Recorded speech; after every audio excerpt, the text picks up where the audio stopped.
Hello, welcome to Wine Gab. I'm Theodore. This is my brother Gabriel, and we're here at Gabriel's on 40 Central Park South. You can see the street behind us. And tonight we're going to be looking at the Fortaleza Tequila. Now, we already were filming this. This is a bit of a reshoot, but bit of a reshoot. So without further ado, this is the Reposado, the most, I think, popular at the moment, Fortaleza Tequila Reposado here at Gabriel's Central Park South.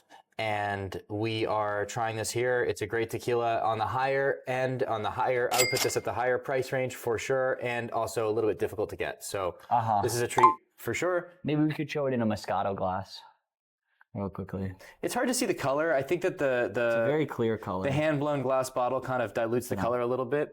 I'll try to focus in a little bit on the bottle. You have a little bit of yellow, almost a little bit of light green, kind of aqua yellow. It is not as dark greenish as like yellow. Moscato, It's definitely darker than a Blanco. Yeah. On the nose, you have citrus, smoked agave, a little bit of sage, and beautiful nose. And you could kind of run this on the glass and find that there's no additives in this. This is the real deal. This is a great tequila. Yeah, it's aged for approximately like 8 to 9 months.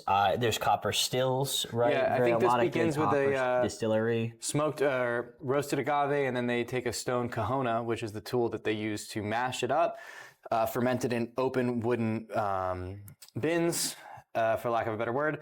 Wow. Double copper still distillation, and then aged in American oak barrels, which is really interesting. And you could almost get a light oak smell from it, as well as a cooked agave. I feel like I'm in a Home Depot aisle. Yeah, but I almost get like vanilla and baking spices that they must use in this process as well, which very light, and then very real, and then used in this part of the process, so that it doesn't like cheapen the tequila. I pair tequila with food all the time when I go out to dinner with my girlfriend, and I would pair this with everything from a steak to pasta to sushi. Somehow, for some reason, I think tequila works really well with sushi. Tequila is amazing. Yeah, both love tequila. It's a versatile cocktail. It's a versatile liquor. We have a list of almost 50 tequilas here at Gabriel's Bar and Restaurant, so we definitely know our stuff when we say this is a great tequila. And once again, thanks for watching Wine Gab with Gabe and Theo here at 40 Central Park South. And we'll see you soon.